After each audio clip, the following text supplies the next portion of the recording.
Welcome back, everybody. This one, I'm trying to close out these elevators, so I realized I need to put together the Trim Servo. So on this thing, you get these brackets that mount to that access plate, but there's no holes anywhere to line it up. So part of the challenge with this is going over and looking at those plans a lot, and it tells you where two edges of one of those brackets goes, and that gives you a starting point. So I'm going to dig out the calipers here and mark where those two corners, or where that corner ends up.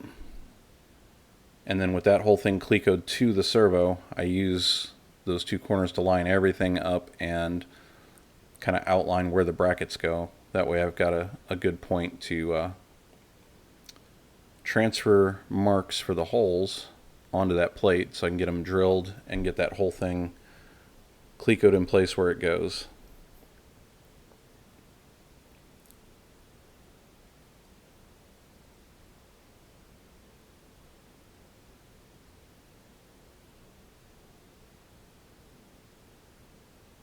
And I'm probably being a whole lot more precise with this than I really needed to be, but this was actually a fun little piece to work on. And you can kind of see the blue marks I made for the lines for the first one. Just made a hole in the middle there so I could get it perfectly lined up, mark the other holes, drill it, and then time to repeat for the other side.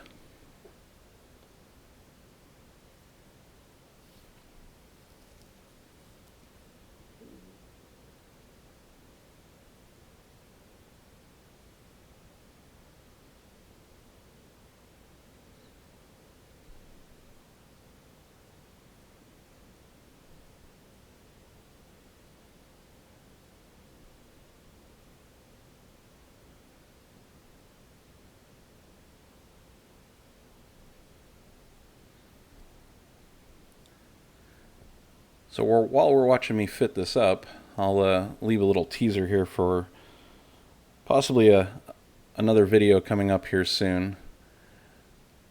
There was an incident in the garage involving a potato cannon and the horizontal stabilizer. I think that's all I'm going to say about that for now. It may be what you think. More than likely it's not exactly what you think, but either way it wasn't good.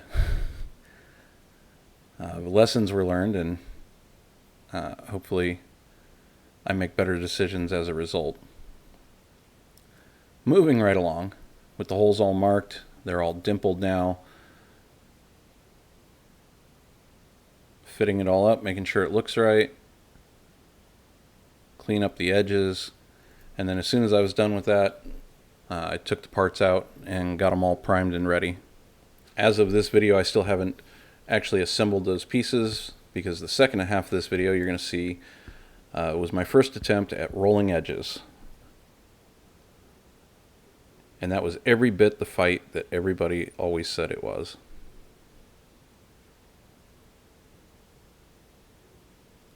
Yep, there we go. Scuff up the parts, clean the edges, deburr everything, get it ready for prime.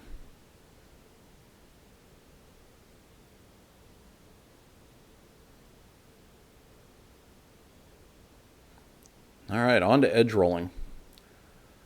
A while back I had bought that 3/4 inch black iron pipe, thinking that would be a good way to do what I needed. I measured it ahead of time, found out that 48 inches would give me all the length I need to try and reach across this. I had looked at so many different methods and people's videos and comments online of all the different ways to roll these edges. So here I'm reviewing somebody else's video. Somebody might recognize who that is, on how they did it. So I've got an idea of what I'm doing and making sure I'm kind of doing it right. So I ended up trying a combination of different things that people had done. There you see me setting a rivet that I had apparently missed. More than likely I put it in there and then forgot to squeeze it somehow and it fell out. Figured now was a good time to get it. So the entire rest of this video now is going to be me fighting to roll these edges. And you're going to see me change tools, methods, and everything else. In the end, I think I got exactly what I needed out of it.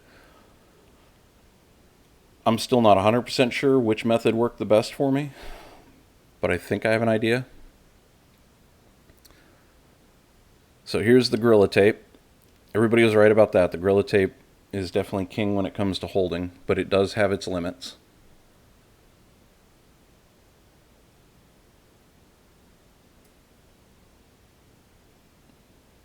I'm trying 2 layers, reaching down a little further with the second layer from the first, so I've got a little more purchase on both the elevator and the pipe.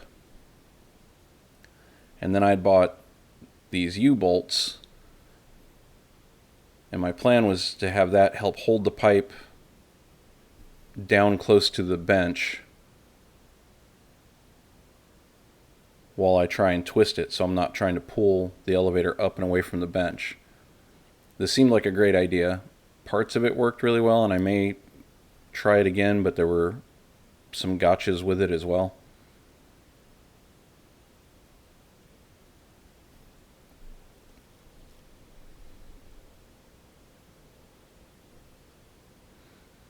And you see me contemplating, do I really want to do this?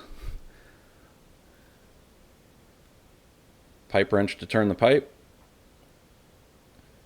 So it is working, it's rolling, but one thing, I'm exceeding the limits of what the tape can hold, and I didn't realize it was starting to pull off sideways, and I learned real quick that when you pull the Gorilla Tape off in shear like that sideways, it leaves all the residue on the part, and that residue is not fun to get off.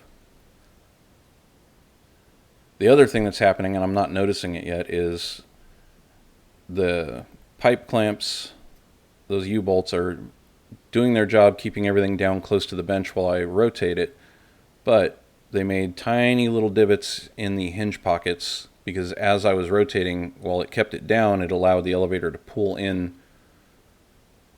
to the U-bolt and make tiny little dents, which you can see me kind of squeezing and flattening back out there. They weren't too big of a deal, but I hadn't anticipated it pulling in like that. So that was the first pass. I thought maybe all 3 would bend nice and evenly together with that rigid pipe like that. That was not the case. They bent at different rates, the 3 different tabs. So now I got to go back and continue with the tabs that need a little bit more bending. This time I'm going to be mindful of and try and hold the elevator back while I rotate it to keep it from pulling into the U-bolt, which kind of worked. The other thing is the tape really didn't stick too well to that black iron pipe.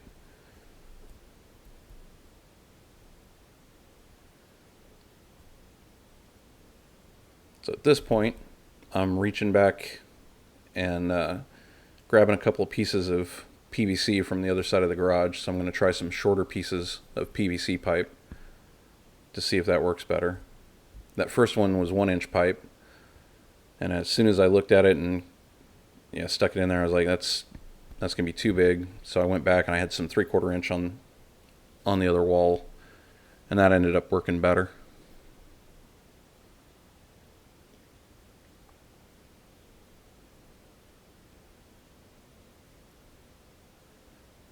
So still working on the first edge. It's not quite to the point yet where the front face is laying flat like it probably should. And again, I'm just going off of what I've seen everybody else do and everything that's online, so I don't really know what's working and what's not yet.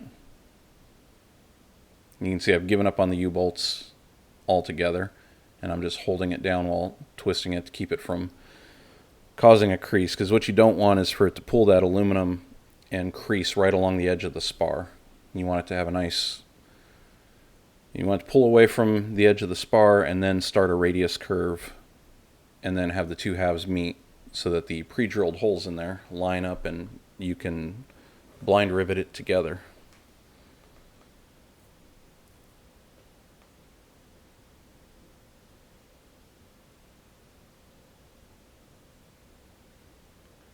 So the vice grips are definitely king when it comes to using the PVC pipe. Still not 100% happy with the tape, and the tape is leaving lots and lots of residue. I'm not sure if you can make out some of it. Yep, I'm trying to clean it off with alcohol right there. It's not coming off. Turns out what worked in the end to get it off is just some good old-fashioned WD-40. It was just strong enough of a solvent to loosen up and get rid of whatever was adhering the Gorilla Tape residue. Also the tape itself, like you see there, that worked really well. Just pulling it straight off, got the bigger chunks. Lots and lots of cleaning. Hopefully the second elevator will not be as bad. So still going after that first edge.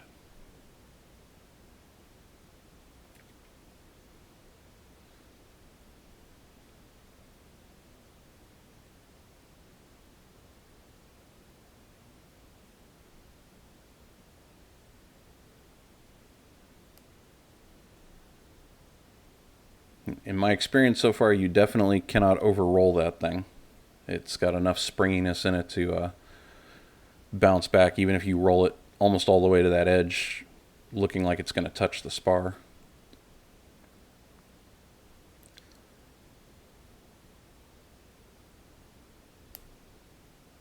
So now I'm working on that second edge, and now things get really, really challenging because you're fighting up against the first edge you did.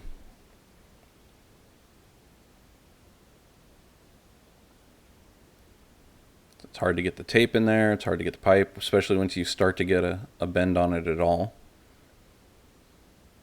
The second edge did seem to go a little bit quicker, although I still kept experimenting with some different ideas.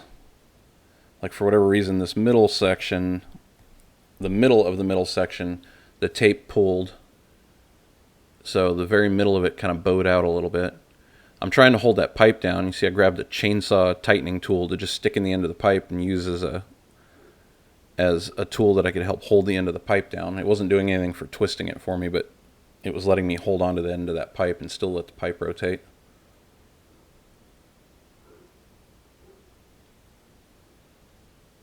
So now you see the halves are starting to come together, but not quite. If you look real close, you can kind of see that middle bottom edge bowed out. So now I get the bright idea, there's holes here. I can drill holes in the PVC and Cleco this thing on, and maybe I can precisely pull on certain parts of it.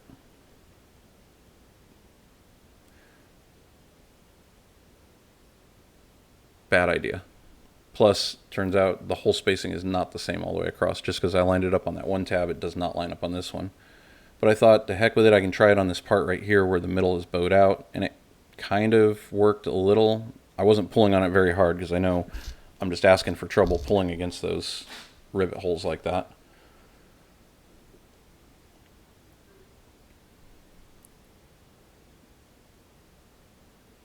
Also, I figured out after getting it about this close that what I'm going to use as the top edge, I needed to use my little edge tool to put a slight bend in that edge so that when the two are together, it makes it sit nice and flush. I was able to get it in there and get that little bend in, which made all the difference. I think on the next one I'll make sure I do that to one of the edges first so it's already kind of pre-bent that way.